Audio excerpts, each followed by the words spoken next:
something nearer. Maybe they don't want an answer, but nonetheless, that's what they did in 1974. And this is how it works. It is composed of 1,679 bits of information. Now, we get radio messages constantly coming from the stars, and vice versa.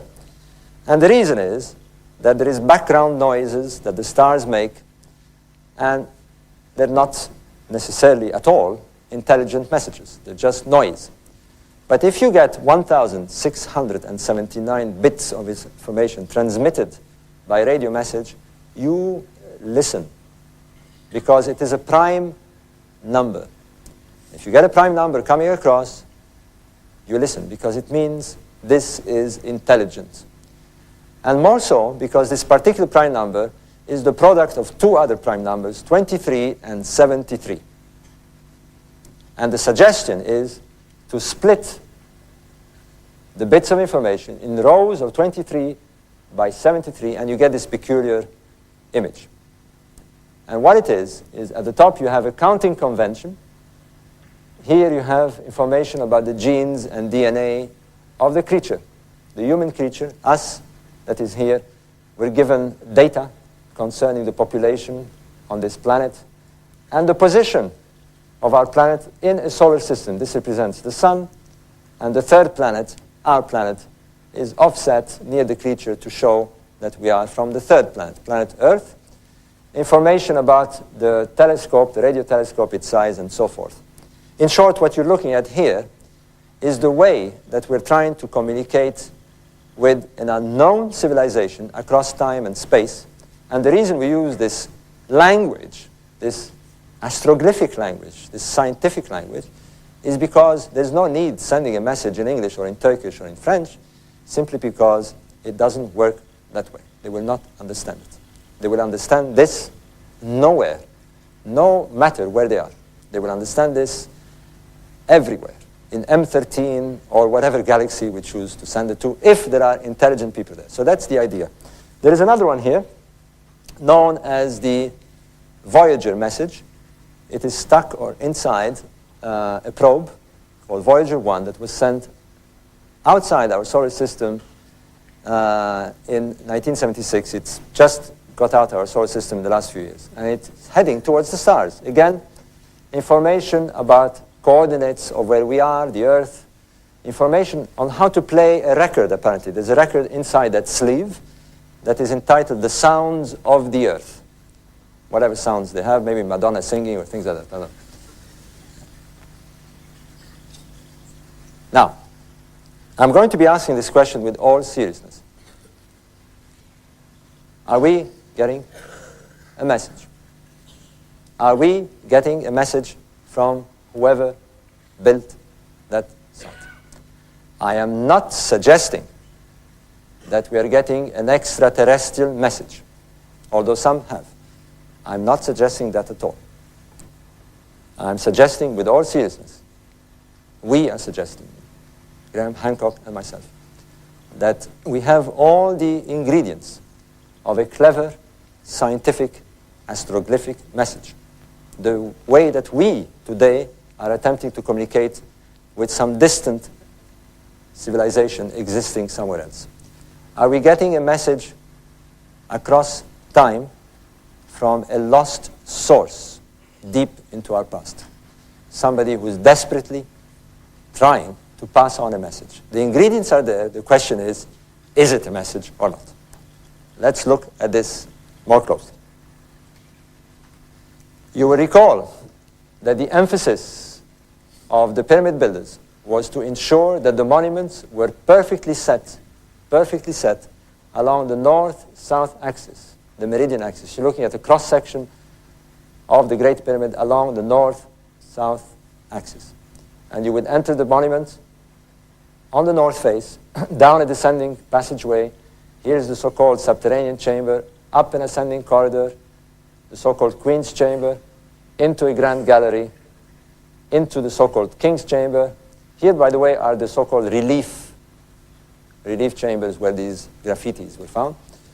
And here are what Egyptologists still call today the air shafts. They haven't, whoever did this diagram hasn't even bothered to show shafts, although we know they exist. Indeed, one of them is the most mysterious shaft indeed. It has a little door at the end of it, and we'll be talking about this door and also the possible chamber under the Sphinx when I conclude my talk. The reason these shafts are not shown on this diagram is because the Egyptologists who did this diagram adhered to the so-called abandonment theory. They believed, they still believe, that the builder of the Great Pyramid abandoned the lower chamber, then moved into a higher chamber here, and then abandoned the second chamber to finally settle for the king's chamber, or what they call the king's chamber. You need this abandonment theory to make the tomb theory work, because you cannot have a tomb with 3 chambers, because they wouldn't have cut the body of the pharaoh in 3 parts, and therefore Egyptologists have convinced themselves that this is what they're looking at. Builders who changed their mind in a monument of that size and scale and finally ended up with a chamber above. Well, let me tell you this. You do not abandon such work. Indeed, you do not fool around with a monument like this when you are building a monument of 6.5 million tons of material. The architect does not fool around with it. I can tell you that. These are not abandoned chambers, as you will see. Indeed, certainly, they hold the key, this chamber in particular, to one of the major riddles of this monument. So, the meridian is the emphasis of the builders. But, having obsessively set the Great Pyramid on the ground, along the north-south axis, along this meridian axis, you come to another problem. They set the other 2 pyramids along an angle of 45 degrees to the meridian. And they've set a third, smaller pyramid, offset from that diagonal angle. And you have to ask the question, the next point in the investigation is, why? What are they trying to do? What message is there? What glyph are we looking on the ground here? And that is what we have to answer. Well, people who attempted to break into the understanding of these stellar connections began in 1964. A major breakthrough came when 2 researchers, Virginia Trimble, an astronomer, and Alexander Badawi, an Egyptologist, who happily, for us, was also an architect.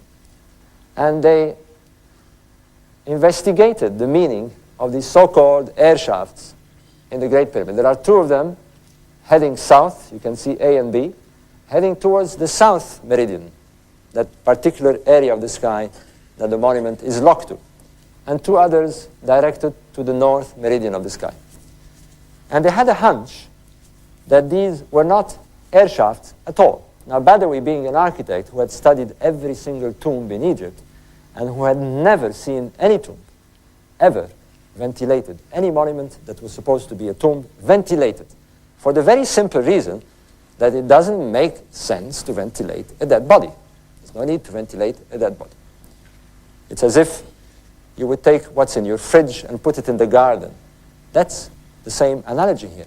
There is no need to ventilate a dead body. But even if they wanted to ventilate a dead body for reasons that they had, they would not build shafts on the incline, because it's a very difficult thing to do if you simply want ventilation. It's the same thing as building a chimney on the incline across this structure. It is a nightmare. It involves all sorts of problems, and it is unnecessary, because what you can do if you really want to ventilate this chamber is to leave a course of the masonry, a horizontal course, with a gap.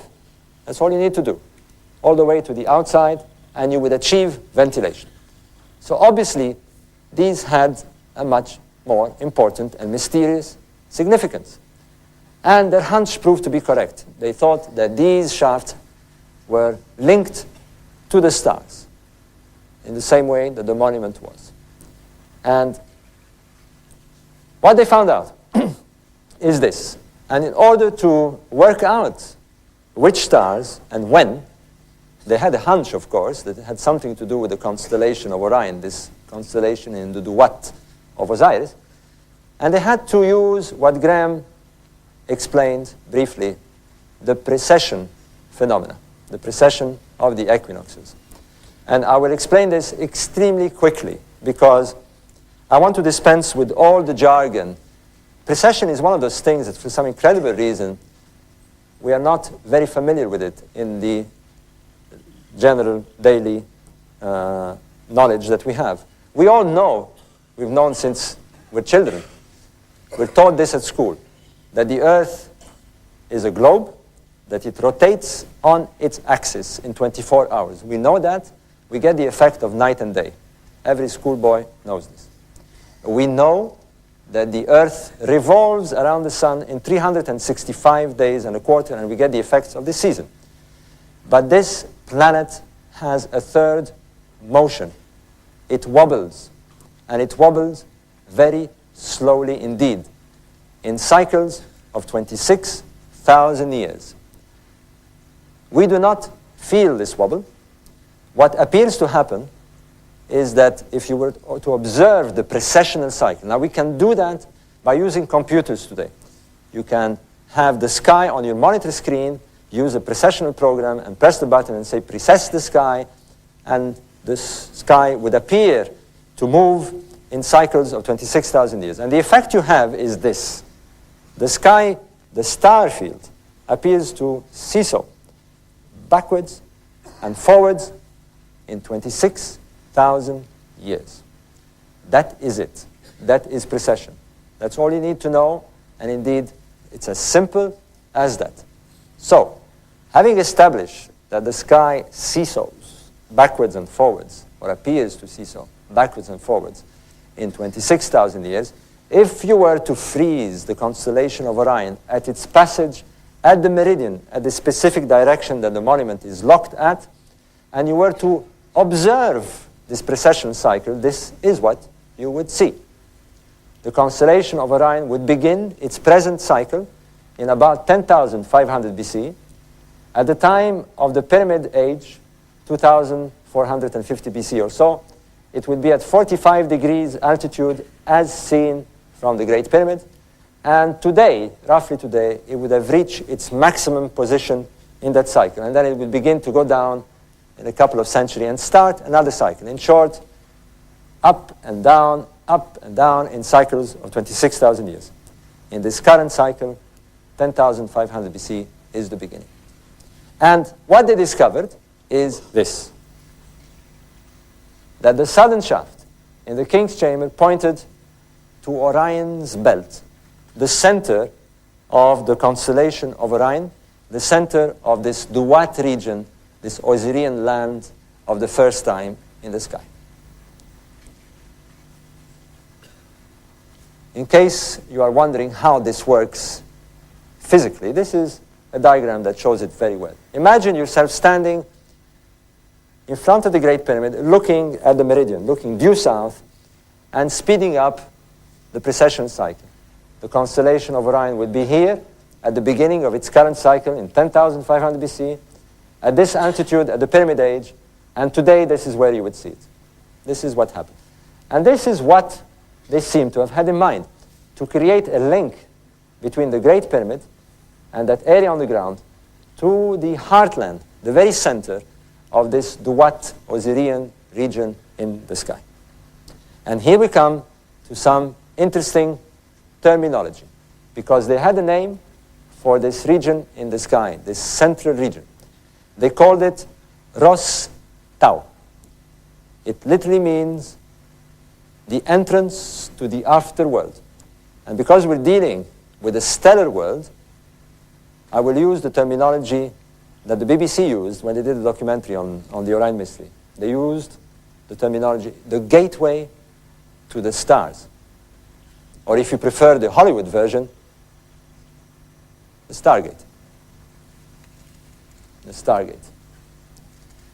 You will see that this Stargate is also a time gate.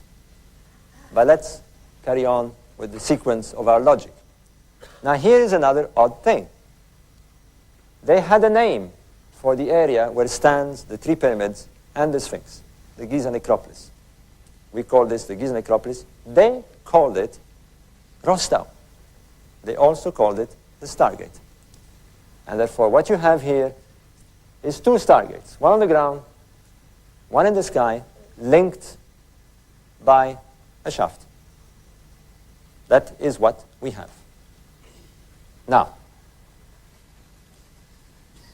20 years after Badawi and Virginia Trimble in 1983, I came along and I worked out the alignment of the southern shaft in the Queen's Chamber, the so-called abandoned chamber with its abandoned shafts.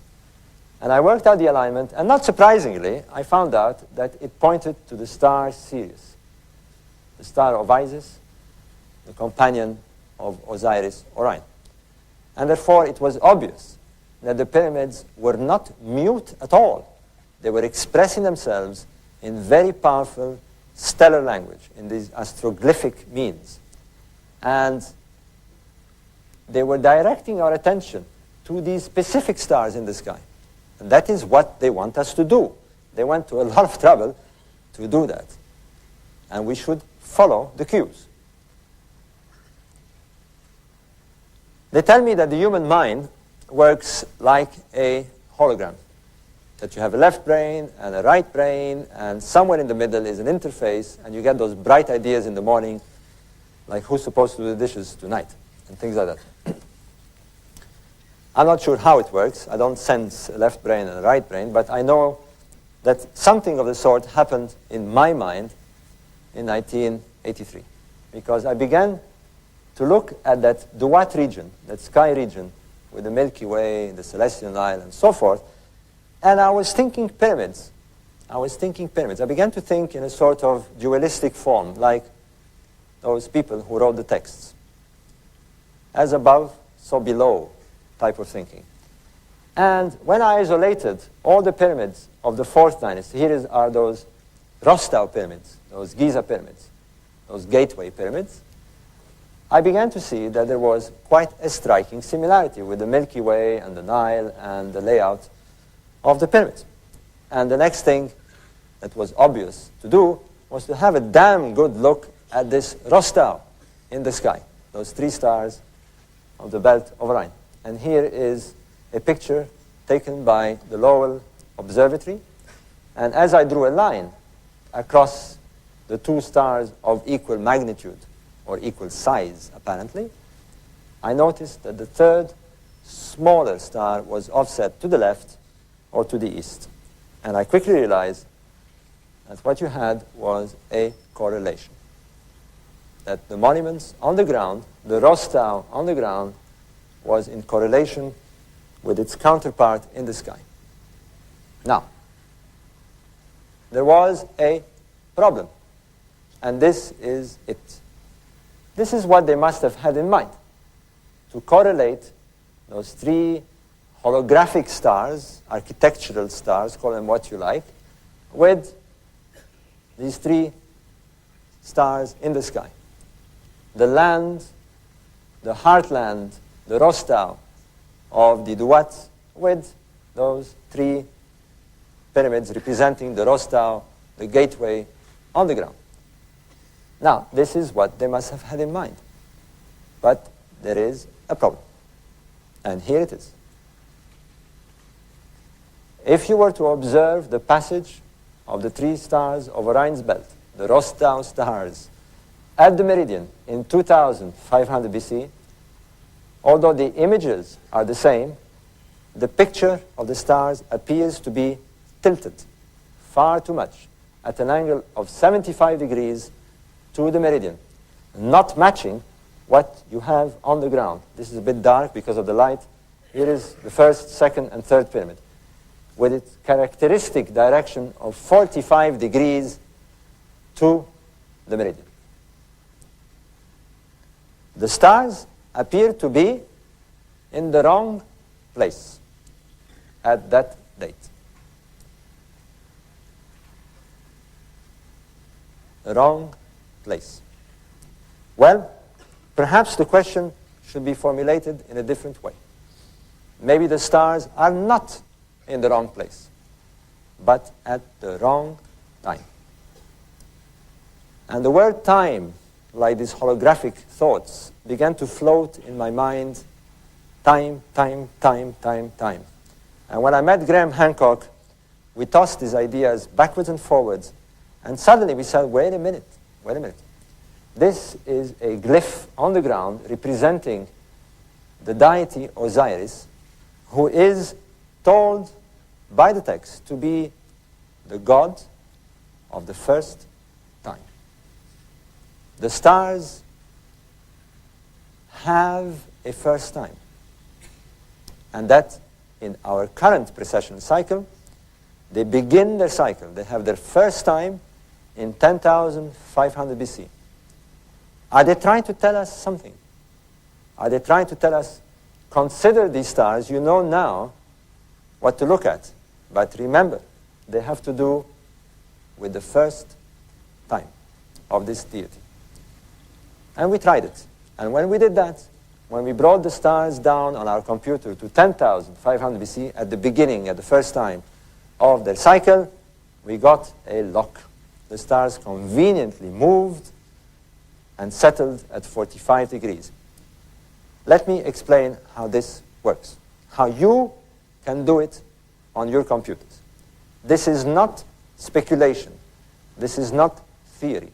This is astronomical fact. The question is not whether this is a fact or not, it's whether this is a coincidence. And I hope to convince you as I go along that it is nothing of the sort. You're looking at a computer reconstruction of the sky in 2500 BC.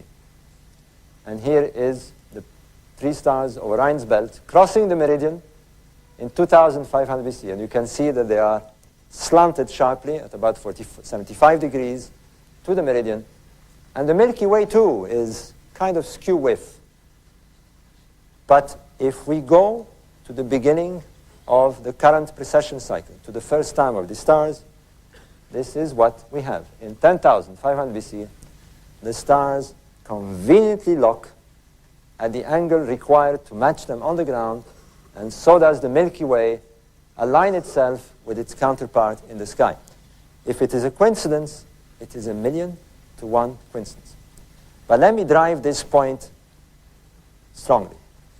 And it's important, because if we are right, and I believe we are, then the implications are tremendous.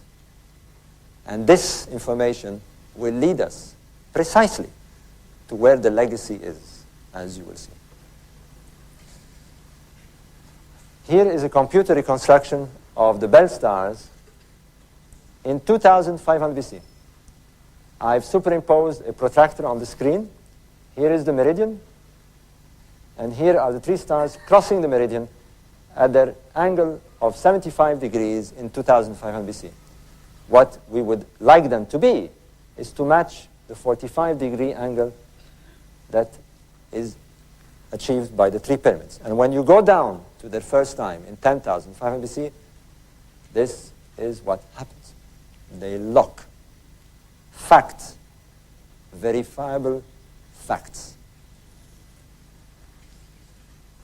What they're telling us is that the land where these pyramids stand, this glyph of Osiris, the glyph of Osiris, the god of the first time, is done on the ground in a manner that represents the stars as they were seen in the first time. That is the message. This is the land of the first time, or if you prefer, the land of Genesis. Let's check this out. The first indication that we weren't looking at a coincidence was this. Although they called the necropolis Rostau, they had another name for it. They called it the horizon. It's as if they imagined the three pyramids with the Sphinx, as you shall see also within that area, encompassed by an artificial horizon on the ground. And it's divided into two parts. We've said that the eastern horizon is where the stars rise, and curiously here on the western side of this artificial horizon, at 27 degrees from the center of the horizon, at a bearing of 27 degrees, are three little pyramids on the edge of the artificial horizon. It's inviting us to consider the setting of certain stars.